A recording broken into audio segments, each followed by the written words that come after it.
ఇప్పుడు ఏం చట్నీ? ఆవ చట్నీ చూసేద్దాం ఇప్పుడు ఆవ చట్నీ ఎలా చేయాలో. నూనె బాగా కాగినాక జీలకర్ర ఆవాలు వేయాలి బిడ్డ.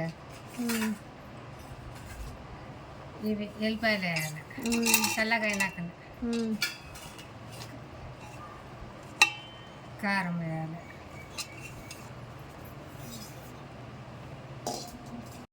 ఆవపిండా వేయాలా? ఉప్పు వేయాలి.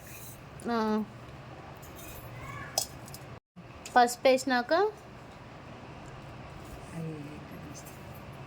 ఏం పొడి నేను మాది? జీలకర్ర ధనియాలు వేయించిన పొడి. మెంతులు పప్పు ఎంతసేపు నానబెట్టి? 2 గంటలు నానబెట్టిన. ఇవి కూడా ఇంట్లోకి వేయాలి బిడ్డ.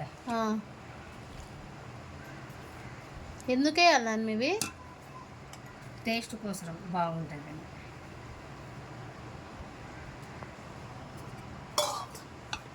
అంత కారం ఇవంతా బాగా మంచిగా కలుపుకోవాలి. ఇవి ఎన్ని కిలోల కాయలకు వేసినావు నాన్న మీ కొలత అంతా? 3 కిలోల కాయలు.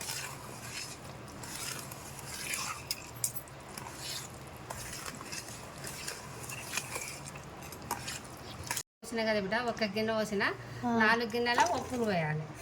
1 గిన్నె కారంకి అదే గిన్నెతోనే 4 గిన్నెల కాయలు వేయాలా?